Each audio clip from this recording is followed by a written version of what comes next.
Pawan Kalyan strong warning ఇచ్చారు. ప్రత్యర్థులకు కాదు, YCP నాయకులకు అంతకంటే కాదు. పవన్ కళ్యాణ్ వెంటున్న వాళ్ళకి, పవన్ కళ్యాణ్కి ఇప్పటివరకు సపోర్ట్ చేసిన వాళ్ళకి, జనసేన పార్టీకి సలహాలు సూచనలు ఇచ్చిన వాళ్ళకి. దాని రియాక్షన్ తెల్లారేసరికి హరిరామ్ జోగయ్య గారి నుంచి ఒక లేఖ, ముద్రగడ పద్మనాభం గారి నుంచి ఒక లేఖ. అసలు ఆయన ఏం మాట్లాడారో ఒకసారి విన్న తర్వాత దానికి సంబంధించి చర్చించే ప్రయత్నం చేద్దాం. పోటీ చేద్దాం చేసి గెలిచుంటే మట్టుకు ఆ రోజున జనసేన ఈ రోజున రికగ్నైజ్డ్ పొలిటికల్ పార్టీ అయిపోయింది. నా వ్యూహాన్ని ఎవరు తప్పుపట్టకండి. ప్రజల్ని క్షేమాన్ని ఆకాంక్షించే వ్యూహం నాది. కానీ జగన్ ఏమో ఒకవైపు ఎవరు ప్రశ్నించరు, వాళ్ళ సమూహం. నా సమూహం నన్ను ఎందుకు ప్రశ్నిస్తున్నారు? మీరెందుకు ప్రశ్నిస్తున్నారు? మీరు నిజంగా మటుకు నా మద్దతుదారులు అయితే నన్ను ప్రశ్నించకండి. అంటే నిలబడి నాతో పాటు నడవండి, మా జన సైనికుల్లాగా, మా వీర మహిళల్లాగా. ప్రశ్నించకండి నన్ను. ఎవరికుంది ఓపిక? ఈ దేశం కోసం, సగటు మనిషి కోసం కన్నీళ్లు కార్చే శక్తి ఉందా ఎవరికన్నా? ఎక్కడో విదేశాల్లో కూర్చొని, టీవీల్లో కూర్చొని నన్ను ప్రశ్నించడం కాదు, నాతో నిలబట్టు నేర్చుకోండి అందరూ, నన్ను ప్రశ్నించే వాళ్ళంతా. మీరు వెనక నా మద్దతుదారులు అయితే నా వెంట నడవండి, నిలబడండి. నాతో నడిచేవాడే నా వాళ్ళు. ఇది ఎవరికి సార్ వార్నింగ్? కాపు సామాజిక వర్గానికైనా మద్దతుదారులు అంటే? ఎందుకంటే జన సైనికులను చూసి, వీర మహిళలను చూసి నేర్చుకోండి అంటే వాళ్ళు జన సైనికుల్లో లేరు, వీర మహిళల్లో లేరు. అంటే ముద్రగడ పద్మనాభం గారినో జోగి గారినో అన్నట్ట, లేదంటే కాపు సామాజిక వర్గం మద్దతు వస్తుందేమో అనుకుంటే నన్నే ప్రశ్నిస్తారా అని ఇంకేమైనా చిరెత్తుకొచ్చిందా? మిమ్మల్ని నన్ను కూడా అన్నట్టు. అంతేనా? ఎందుకంటే మనం కూడా మద్దతుదారులమే కదా. అంతే. కాబట్టి అట్లాగే నా వెనకాల వచ్చేసేయండి, మీరు ఎన్ని వదిలేసేసి తలా జెండా పట్టుకుని తిరగండి అని చెప్తున్నాడు. అంటే మనమైతే ఆయన గీసిన గీత, అంటే ఆయననే కాదు ఏ పార్టీ గీసిన గీతలో మనం వెళ్ళాం, సపోర్ట్ చేసే వాళ్ళు వెళ్తారు కాబట్టి వాళ్ళకి ఆయన అట్లా గీతలోకి వచ్చేయండి అంటున్నాడు. ఇప్పుడు జర్నలిజానికి ఎట్ట తగలడింది రాష్ట్రంలో, అయితే అటుండు లేకపోతే ఇటుండు, అంతేగాని న్యూట్రల్గా మాట్లాడకంటారు. అదే టైప్లో ఇప్పుడు ఈయన కూడా మాట్లాడకంటున్నారు. ఇందులో ఒక జోక్ ఏంటంటే, ప్రశ్నించడానికి పార్టీ పెట్టానన్నారు. అధికారం కోసం కాదు, నేను ప్రశ్నించడం కోసం పార్టీ పెట్టాను. ప్రశ్నించే హక్కు ప్రతి ఒక్కడికి ఉండాలి. ఆ డైలాగ్ కూడా ఏది ఆపేది ఎవడరా, మనల్ని ఆపేది ఎవడరా, ఇవన్నీ అదే కదా, ప్రశ్నలో నుంచి వచ్చినటువంటి. ఆయన ప్రశ్నించడానికి పెట్టారు పార్టీ, ఆయన్ని ఒకళ్ళు ప్రశ్నించడానికి కాదు, ఆయన ప్రశ్నించడానికి. నేను అనుకున్నాను అందరికీ హక్కు ఇచ్చారేమో అట్లాగా అనుకున్నాను. ఆయన మాత్రమే ప్రశ్నించడానికి హక్కు అంటే కనుక భావ ప్రకటన స్వాతంత్ర హక్కును రాజ్యాంగంలోంచి బ్రాకెట్లో పెట్టి ఓన్లీ ఫర్ పవన్ కళ్యాణ్ రాయాలి, అంతే తప్పి మిగతా వాళ్ళకి లేదని అన్నా కట్ చేయాలి. ఆయన రాసుకున్న రాజ్యాంగం లేండి, దీనికి ఆ రాజ్యాంగం తీసుకురావడం ఎందుకు? ఆయన మరి చెప్తున్నది భావ ప్రకటన స్వేచ్ఛ ఏదో అందరికి ఉందనుకున్నారు కానీ ఆయనకే ఉందని తెలియదు. ఇంకోటి ఇందులో కొన్ని మిరకిల్స్ ఉన్నాయి. ఒకటి, జగన్ ఎవరు ప్రశ్నించరు. ఎవరు చెప్పారు ఆయన ప్రశ్నించరని? 60 మంది ఎంపీలు ఎందుకు పోయారు? 23 మంది ఎమ్మెల్యేలు ఎందుకు పోయారు ఇంతకుముందు? రఘురామకృష్ణరాజు రోజు ప్రశ్నిస్తూనే ఉంటాడు కదా. అవును, మరి ఇంకేంటి అక్కడ? నా వేదిక మీద కూడా చెప్పారు కదా, రోజు అరగంట తినేస్తాను నేను మిమ్మల్ని, రచ్చబండ వేదిక గంట తినేస్తాను ఆయన చెప్పారు కదా. మరి ఇంకేంటి ఆయన ప్రశ్నించకపోవడం ఏంది? అసలు భూమి పుట్టినప్పటి నుంచి రఘురామకృష్ణరాజు తిడతానే ఉండే, ఇంకా ఆయన ప్రశ్నించకూడదు. ప్రశ్నించడం కూడా కాదు, బుర్రద రోజు వేస్తానే ఉన్నాడు రఘురామకృష్ణరాజు. అట్లాగే అలా ఎమ్మెల్యేలు ఎంపీలు బయటకు వెళ్ళిన వాళ్ళు ఉన్నారు, ఉన్నటువంటి వాళ్ళు ఉన్నారు, అంతకుముందు బయటకు వచ్చినటువంటి వాళ్ళు ఉన్నారు. ఎవరు అనలేదు అసలు జగన్ని. ఏ సమూహం జగన్ని కాపాడుకొచ్చింది? వాస్తవంగా చెప్పాలంటే సాక్షి వాళ్ళకే పూర్తిగా కాపాడడం రావట్లా జగన్ని. ఏ రోజు జగన్ని తిట్టిపోసేటటువంటి సమూహం ఈయన చుట్టూతోనే ఉంది కదా, ఇప్పుడు ఈయన్ని నెత్తినేసుకునే ఉందిగా. మరి ఇంక జగన్ అసలు ప్రశ్నించడం ఎవడున్నాడు? ఈయన్ని ప్రశ్నించేవాడు లేడని చెప్పడంలో అతిశయక్తి ఏం లేదు. జగన్ని ప్రశ్నించట్లేదు అనేది అంతకమించిన కామెడీ ఇంకోట్లేదు. ఆంధ్రప్రదేశ్ చరిత్రలో ప్రశ్నించబడనటువంటి వాడు ఒక చంద్రబాబు నాయుడే. సాక్షి వాళ్ళు ప్రశ్నిస్తుంటారు, వైసీపీ వాళ్ళు ప్రశ్నిస్తుంటారు. ఎందుకంటే మరి వాళ్ళ పేపర్ నాళ్ళే చదువుకుంటారు, వాళ్ళ టీవీ నాళ్ళే చూసుకుంటారు కాబట్టి ప్రశ్నించట్లేదు, అది కవర్ అవ్వట్లేదు. కానీ మిగతా వాళ్ళందరూ కూడా తెలుగుదేశం పార్టీకి సంబంధించినటువంటి ప్రశ్నలు ఎక్కడా చూడలేదు వాళ్ళిద్దరి దగ్గర తప్పి. అదే ఈవెన్ TV9 ఎన్టీవీ వీళ్ళు దాన్ని బ్లూ మీడియాని సృష్టించాలని చూసిన వాళ్ళు న్యూట్రలే కానీ వాళ్ళు ఏం ప్రశ్నించరు. చంద్రబాబుని ప్రశ్నించరు, జగన్ని ప్రశ్నించరు. వాళ్ళు వార్తలుగా రాస్తున్నారు ఇవాళకి వాళ్ళు, అది కూడా నచ్చట్లేదు వీళ్ళకి. కాబట్టి ఇక్కడ అదే జగన్ అయితే ప్రశ్నించని రోజు ఏది ఉంది, ప్రశ్నించని పాయింట్ ఏది ఉంది, తిట్టని పాయింట్ ఏది ఉంది, అరే ఇక్కడ ఇవాళ పవన్ కళ్యాణ్కి ఇంత ఆవేశం వచ్చినప్పుడు ఫస్ట్ ఇంతకి ఎన్ని రెట్ల ఫ్రస్ట్రేషన్ జగన్లో రావాలని నాకు అనిపించింది. నేను రాత్రి అతను మాట్లాడుతుంటే ఓన్లీ 24 ఎమ్మెల్యే సీట్ల తర్వాతన దాంతో ఫస్ట్ అసంతృప్తి వచ్చింది జన సైనికులు. ఎందుకు వచ్చింది? తను 4 సంవత్సరాలుగా వాళ్ళని సైకలాజికల్గా ప్రిపేర్ చేసినటువంటిది బ్యాక్లాష్ అవడం. 4 ఏళ్ళుగా ఏం ప్రిపేర్ చేశారు? ఒకటి, మనం ప్రభుత్వ వ్యతిరేక ఓటు చెల్లనివ్వకుండా ఉండటం కోసం తెలుగుదేశంతో వెళ్తున్నాం.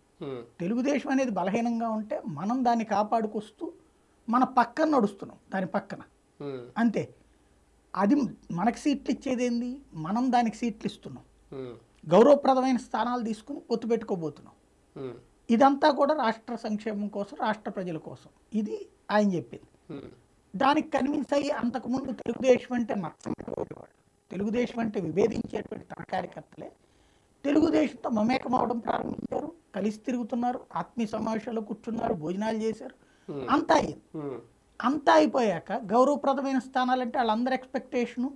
అప్పటికి ఈయన పాపం చాలా రోజుల నుంచి వాళ్ళని సైకలాజికల్గా ప్రిపేర్ చేసి అనేక మీటింగులు, మనకి గౌరవప్రదం అంటే 100 స్థానాలు వస్తే మనం ఏం చేసుకుంటాం, నేను ముఖ్యమంత్రి ఎట్ అవుతాను, మనకి ఎంత రాలేదు కాబట్టి అసలు అడిగే హక్కు లేదు మనకి, ఇలాంటి అలా కన్విన్స్ చేస్తూ వాళ్ళకే సైకలాజికల్గా కనీసం 40 సీట్లు అడుగుతాడు లేరా, 40 సీట్లన్నా తెచ్చుకుంటాడు లేరా అనేటువంటిది. వాళ్ళు 100 మార్కులకి పరీక్ష కూర్చున్నటువంటి వాళ్ళు చివరికి 40 మార్కుల దగ్గరకు వచ్చేసారు. ఈవెన్ ఆ 40 మార్కులు కూడా రాకుండా, పాస్ మార్క్ అయిన 35 కూడా రాకుండా 24 వచ్చేటప్పటికి వాళ్ళకి మండింది. దాంతో ఇదేందన్నా నువ్వు చేసింది అని చెప్పి క్వశ్చన్ చేస్తున్నారు.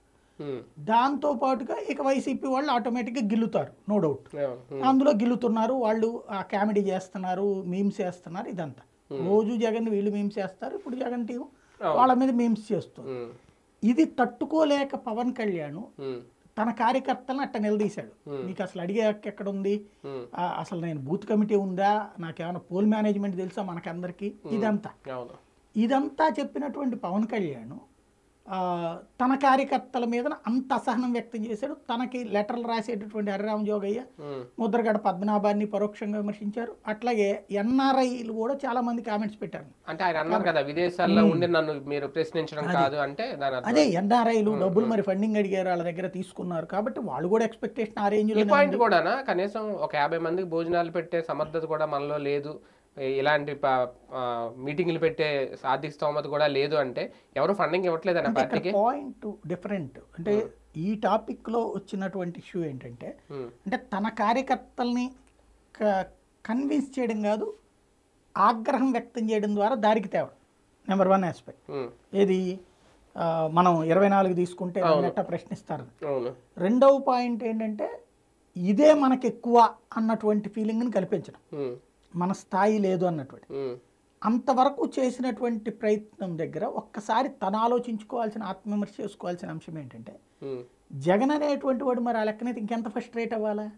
ఇక్కడ ఆఫ్టర్ ఆల్ సోషల్ మీడియాలో వచ్చిన దానికి నువ్వు ఇంత ఇదైపోతే, అదే అతన్ని రోజు మెయిన్ మీడియాలోనే అరడజను పేపర్లు కానీ ఛానల్ కానీ కుప్పంలో నీళ్ళు వచ్చిన తర్వాత ఆ ఖాళీగా ఉన్నటువంటి రోడ్డు చూపెట్టి ఇట్లా అయిపోయింది, లేకపోతే అక్కడ విశాఖపట్నంలో ఆ బీచ్లోది మనుషులు నిజంగా ప్రమాదం అయితే కొట్టుకుపోరా, చచ్చిపోరా జనాలు, మాక్ డ్రిల్ దాన్ని రచ్చ చేసి, అంటే అబద్ధాలని ప్రచారం చేస్తూ మొన్నటిదాకా బోడిగొండు అన్నారు, ఇప్పుడేమో ఇట్లాగా ప్యాలెస్ అంటున్నారు. ఇంత దుర్మార్గంగా జరుగుతున్న ప్రతి దాని మీద విషయం చెబుతా ఉన్నప్పుడు ఇంకెంత ఫ్రస్ట్రేట్ అవ్వాలి అతను? జనసేనలో ఫైనాన్షియల్ స్టేటస్ ఉన్న నాయకులు దొరకట్లేదని అన్న ఫ్రస్ట్రేట్ అవుతున్నారా, డబ్బులు ఖర్చు పెట్టలేకపోతున్నారు మీరు అని? ఒకటి సమస్య అండి, బేసిక్ సమస్య ఏంటంటే తనకి అపరిపక్వ రాజకీయం చేస్తున్నాడు. అపరిపక్వ రాజకీయం ఎందుకు అంటే, ఇక్కడ రాజకీయంలో పరిపక్వత అంటే నీ శక్తిని పెంచుకోవడం తప్పించి నీకు నువ్వు ఆత్మన్యూనతాభావంతో పోవడం కాదు. ఇక్కడ ఆర్గనైజ్డ్గా ఉన్నది తెలుగుదేశం. మరి వైఎస్ఆర్ కాంగ్రెస్ పార్టీ ఎక్కడి నుంచి ఆర్గనైజ్డ్ వచ్చింది? అది అసలు పార్టీ పుట్టిందే నీతో పాటే కదా. మరి అది ఆర్గనైజ్డ్ ఎట్లయింది? ఎందుకు అయ్యింది? ఒక నాయకుడు ధైర్యాన్ని ఇచ్చాడు. మొట్టమొదట ఎక్కడ ఆర్గనైజ్డ్ ఉంది? 2014లో. 2019కి కూడా గ్రౌండ్ లెవెల్ ఆర్గనైజ్డ్ కాదు, పార్టీ స్ట్రక్చరల్ ఆర్గనైజ్డ్ జరిగింది. అంతే. ఇప్పుడు ఆర్గనైజ్డ్ ఉంది బూత్ లెవెల్ కమిటీలు ఇవన్నీ. 2019లో బూత్ లెవెల్ కమిటీలు ఏం లేవు అక్కడ బేసిక్గా. తన హవాతోనే నడుపుకుంటూ వచ్చాక ఇప్పుడు వెల్ సెటిల్డ్ అయ్యాక బూత్ కమిటీలు సిస్టమ్ అంత అంతే. ఇది ఒక స్ట్రక్చర్. పవన్ కళ్యాణ్కి అర్థం కావాల్సింది ఏంటంటే పోల్ మేనేజ్మెంట్ అంటే అదేదో ఆకాశంలో చూడబడేది కాదు. అసలు నీకు పోల్ మేనేజ్మెంట్ మేము చేసి పెడతాంరా బాబు నువ్వు ముందు నుంచోవయ్యా అంటే భారతీయ జనతా పార్టీని మోసం చేసింది ఎవరు? ఈయన. దాన్ని ఎదగనీయకుండా చేసి ఈయన ఎదగకుండా చేసి పోల్ మేనేజ్మెంట్ అలాగే చేతచ్చుగా. రెండవది బూత్ కమిటీలు వేయొద్దని ఈయనకి ఎవరు చెప్పారు?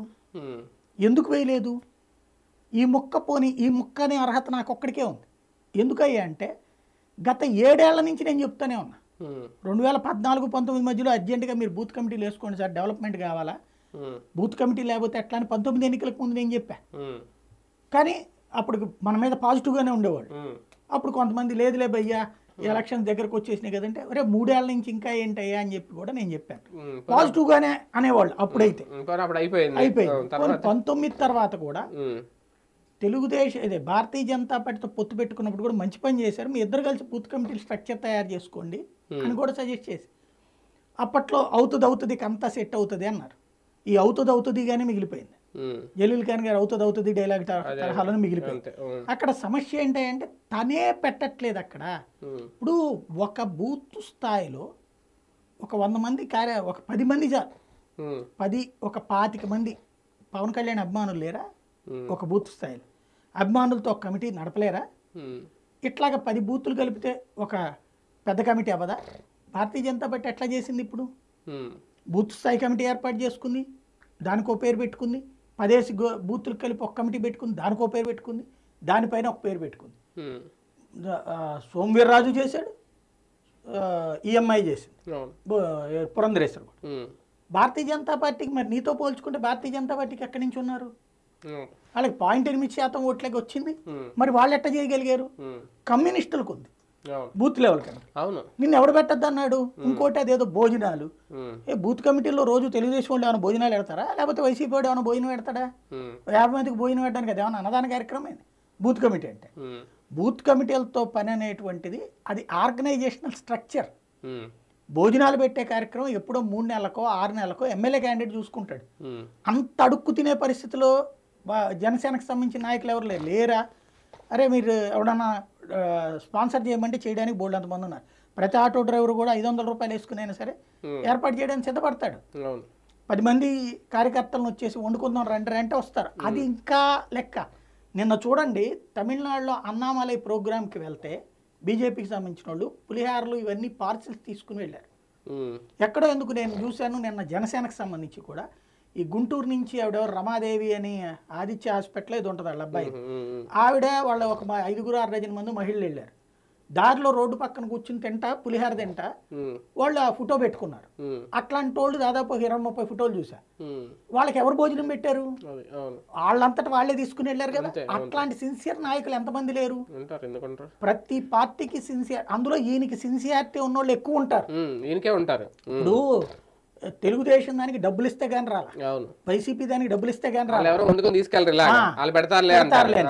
అదే జనసేనకు వచ్చేటప్పటికి పెట్రోల్ వాళ్ళ జేబుల్లో పోయించుకున్నారు. అవసరమైతే ఒక ఆటో డ్రైవరు తన డబ్బులు సంపాదనలో నుంచి ఆటో నడుపుతా 6 డజన్ మందిని ఎక్కించుకుని తీసుకెళ్ళాడు. అంత సిన్సియర్ గా నిన్ను నమ్మితే నువ్వు వచ్చేటప్పటికి నా దగ్గర అది లేదు కాబట్టి నేను అందుకని తెలుగుదేశం చక్కనెక్కానంటే ఇంకా అసలు నువ్వు నిన్ను ఇంకా ఎలా సాటిస్ఫై చేయాలి? ఈయన సిన్సియర్ కాబట్టి వాళ్ళు సిన్సియర్ గా ఉన్నారు. ఇప్పుడు ఆ సిన్సియారిటీని కోల్పోతున్నారు. ఈయన సిన్సియర్ కాదు అని చెప్తున్నా నేను. సిన్సియారిటీ అని ఉంటే గనక ఆ బూత్ కమిటీలు కనీసం 2020 నుంచి అన్న నడిపేవాడు. ఈయనలో సిన్సియారిటీ లేదు, వాళ్ళలో సిన్సియారిటీ ఉంది. వాళ్ళల్లో పవన్ కళ్యాణ్ అంటే పిచ్చ ఉంది, వాళ్ళల్లో పవన్ కళ్యాణ్ అంటే ప్రేమ ఉంది, వాళ్ళల్లో పవన్ కళ్యాణ్ అంటే ఆత్మీయత ఉంది. పవన్ కళ్యాణ్ ఎట్లా ఉందంటే తన ఇంట్లో వాళ్ళని తను నమ్మనటువంటి వ్యక్తిగా తయారయ్యాడు. రెండవది అదేదో ఆకాశం నుంచి ఊడిపడే బ్రహ్మ పదార్థం అంటే రాజకీయ అపరిపక్వం అని ఎందుకన్నానంటే రాజకీయ నాయకుడు అనేటువంటి వాడు డబ్బులు లేకపోతే చేయలేము, అది లేకపోతే చేయలేము, ఇది లేకపోతే చేయలేము అనేటటువంటి అమాయకత్వంతో ఉంటే, అది కూడా ఇంత కరిష్మాటిక్ లీడర్, లక్షల మంది కేకేస్తే రాగలిగినటువంటి లీడరు ఆ స్థాయిలో ఆలోచిస్తుంటే అది అపరిపక్వత అంటున్నా. అతనికి నాలెడ్జ్ లేదని కాదు, ఆలోచన తీరులో అపరిపక్వత కనబడుతోంది. ఈ తెలుగుదేశాన్ని చూసి వైసీపీని చూసి వాళ్ళందరూ డబ్బులు కుప్పలు పోసేయగలరు అంటే కేసీఆర్కి డబ్బులు తక్కువ ఉన్నాయా? కేసీఆర్కి డబ్బులు ఎప్పుడు ఉన్నాయి ఆ రోజున? 2014 ముందు కేసీఆర్ దగ్గర డబ్బులు ఎక్కడ ఉన్నాయి? 2004లో డబ్బులు ఎక్కడ ఉన్నాయి? 2009లో డబ్బులు ఎక్కడ ఉన్నాయి? మరి ఎట్లా వచ్చాడు ఆయన? ఉద్యమకారుడిగానే కదా వచ్చింది. ఆయన ఏ ఆస్తులు అమ్మాడు, లేకపోతే ఆయన ఏమన్నా ఏ సినిమాల నుంచి డబ్బులు సంపాదించి తీసుకొచ్చి జనాలకు పంచాడు? కానీ ఉద్యమకారుడిగా సక్సెస్ అయ్యాడు కదా, తర్వాత నడిచింది కదా, అధికారంలోకి వచ్చాడు కదా. అధికారంలోకి వచ్చాక 2019లో మాత్రం 18లో జరిగిన అసెంబ్లీ ఎన్నికలు, 19లో జరిగిన పార్లమెంట్ ఎన్నికలకే తన జేబులోంచి డబ్బులు తీశాడు ఆయన. అంతకుముందు డబ్బులన్నీ లోకల్గానే, డబ్బులు కూడా పెద్ద ఖర్చు పెట్టలా. జనాల్ని ఒప్పించాడు. నొప్పించకుండా వాళ్ళ చేత ఒప్పించుకుని ఓట్లేపించుకున్నాడు. అంటే ఒకటి ఆయన సమూహాన్ని ఆయన్ని అంచనా వేసుకోవడంలో ఏమైనా విఫలమవుతున్నారేమో పవన్ కళ్యాణ్ గారు అనేది నేను ఆయన మాటలను బట్టి. అదే నేపథ్యంలో ఇమీడియట్గా ముద్రగడ రాసిన లేఖ చూస్తే ఇంకా ఆయన నేను మీ పార్టీలో చేరను, 24 మంది కోసం అయితే నా అవసరం మీకు ఉండదు, నేను రావాల్సిన అవసరం లేదు, కలిసి పనిచేద్దాం, ఒక స్నేహాస్తం అందిద్దాం అనుకున్నాను, ఇంకా నా అవసరం మీకు లేదు అని రాయడం ఒక రకంగా ఆయన డ్రాప్ అయిపోయారని అర్థమవుతోంది. ఆయనతో పాటు సామాజిక వర్గ బలం కూడా తగ్గుద్దా? అంత సీరియస్ లేదని అసలు జోగయ్య ముద్రగడలను వాళ్ళ సామాజిక వర్గం ఎంత మేర పట్టించుకుంటుంది? నేను ఇంతకుముందు కూడా చెప్పాను, వాళ్ళిద్దరు పెద్ద మనుషులు, తిట్టలేరు, అలాగని వాళ్ళని వెనకాల ఉండలేరు. వాళ్ళ వెనకాల ఉండేట్టయితే వాళ్ళిద్దరు వైపు నుంచి కనీసం ఎమ్మెల్యే కానీ ఎంపీ కానీ పోటీ చేసి గెలవమనండి, ఛాలెంజ్ చేస్తానా? వాళ్ళిద్దరికి అంత సీన్ లేదు. సాధారణంగా ఒక ఊరు పెద్దలా అంటాడు, ఊర్లో సర్పంచ్ కాకుండా పెద్దరికంగా ఒకళ్ళకి తరతరాల గౌరవం వస్తుంటుంది. అట్లాంటిది కుల గౌరవం పొందేటువంటి వాళ్ళు అసలు లెటర్ రాయడమే దండగా. నేను ఫస్ట్ నుంచి చెప్తున్నా, జోరేగలాగా జోగయ్యాను ముద్రగాడు ఏదో అద్భుతం చేస్తాడు అన్నట్టు అనవసరం. వాళ్ళని పవన్ కళ్యాణ్ సొంత ఎజెండాతోనే పోవాలన్నట్టు. సొంత ఎజెండా భారతీయ జనతా పార్టీతో కలిసి వెళ్తే ఒకటి బాగుండేది, లేదు సొంత ఎజెండాతో వెళ్ళినా బాగానే ఉండేది. కాకపోతే అతనిలోనే ఆత్మన్యూనతాభావం ఏదైతే 2019లో తనే 2 చోట్ల ఓడిపోవడంతో ఒక ఆత్మన్యూనతాభావం వచ్చింది. ఆత్మన్యూనతాభావాన్ని అతని ఆత్మన్యూనతాభావాన్ని అంటే సైకలాజికల్గా అతనిలో ఉన్నటువంటి ఆత్మన్యూనతాభావం ఎదుటి వాళ్ళ పట్ల అసూయగా ప్రబలిపోయింది.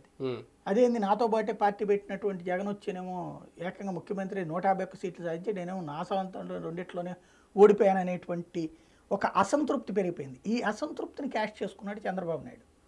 ఆయన మంచి తెలివైనటువంటి వాడు, చాణక్యం అనేది అదే.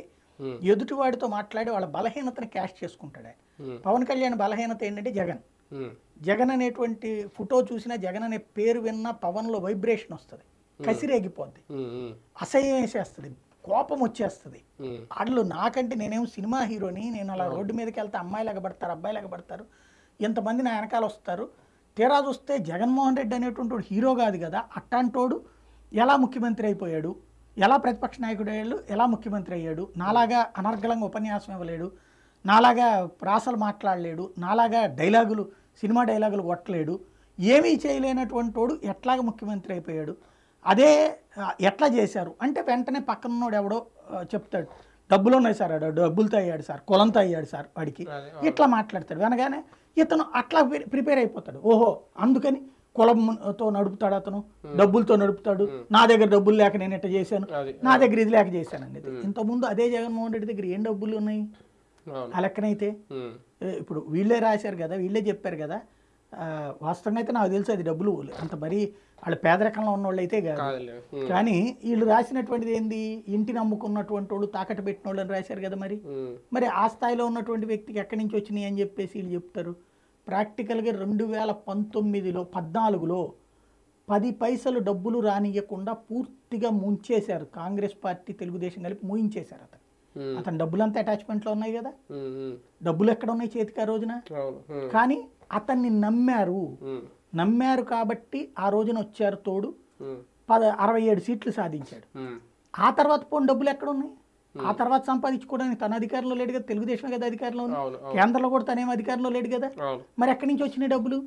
తనని నమ్మి రెండోసారి కూడా వచ్చారు, డబ్బున్నటువంటి వాళ్ళే వచ్చారు. నువ్వైనా సరే నిలబడతామంటే డబ్బున్నోళ్ళు వస్తారు.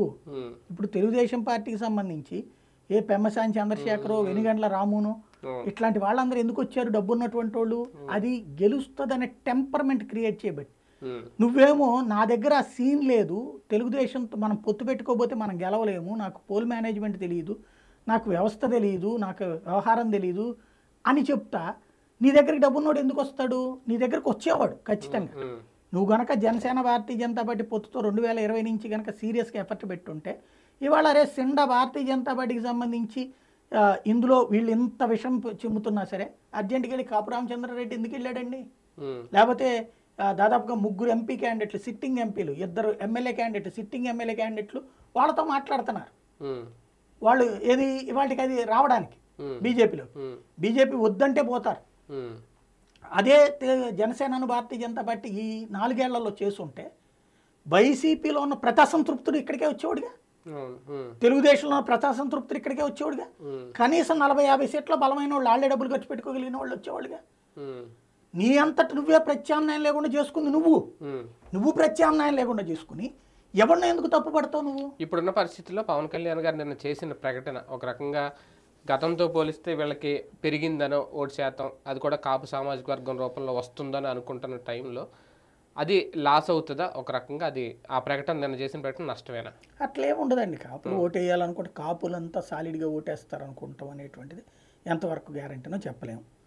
పవన్ కళ్యాణ్ అని వేస్తారు అంటే ఒక రకంగా మీ మద్దతు నాకు వద్దు అన్నట్టుగానే మాట్లాడారు. అట్లేం లేదు, అంటే కాపు అంటలేదు కదా అతను అన్నది నాయకుల్ని, లేదా తనని పట్టించుకున్నటువంటి వాళ్ళని, అంటే తనని ప్రశ్నించకుండా ఓటేయమంటున్నాడు అంతే. అంటే మద్దతుదారులు అంటే వాళ్ళే కదా, ఇంకెవరున్నారు? అట్లే లేదు, అలాగే ఇప్పుడు బీసీలు లేరా, ఎస్సీ లేరా, ఎస్టీ లేరా, మైనార్టీ లేరా అతనికి మద్దతుదారులు అంటే? అన్ని కులాల వాళ్ళు ఉంటారు, మద్దతుదారులు అంటే ఒక కులం వాళ్ళనేం కాదు.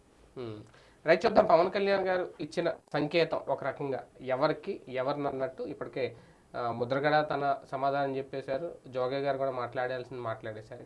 ఇంకా భవిష్యత్తులో ఏం జరగబోతుంది అనేది ఇంకా చూడాలి.